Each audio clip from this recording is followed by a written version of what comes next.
Alors on peut retenir le fait qu'à chaque fois que les catholiques ou les chrétiens se retrouvent, qu'ils ont une occasion d'être ensemble, et notamment quand l'occasion c'est le successeur de Saint-Pierre, c'est toujours réussi. Et c'est même un lieu comment dire, un lieu qui bouleverse.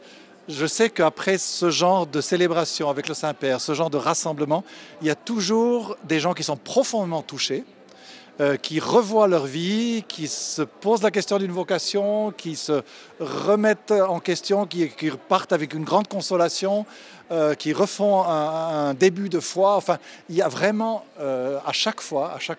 Et aujourd'hui, ça se sentait. Les gens arrivaient, ils ont attendu 2 heures, 3 heures, 4 heures, sans rien faire.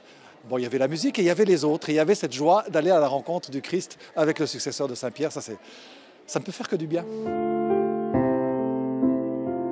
Quand nous nous lançons dans la recherche de l'unité, chacun veut préserver ce qui fait sa particularité. Et il a dit cette espèce de peur de perdre quelque chose, alors que si on va vers le Christ ensemble, on ne peut que y gagner. Mais il a bien dit, celui qui veut me suivre, qu'il prenne sa croix, qu'il renonce à lui-même et qu'il me suive.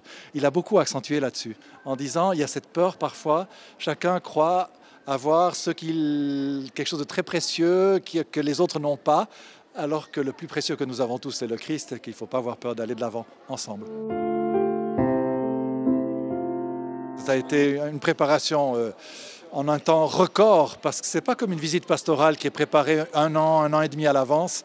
Là, on était en fin février, on apprend qu'il sera là au mois de juin, qu'il vient rendre visite au Conseil œcuménique, mais qu'il veut quand même rencontrer la communauté catholique locale. Donc ce n'était pas du tout préparé, ce n'était pas suite à une demande particulière.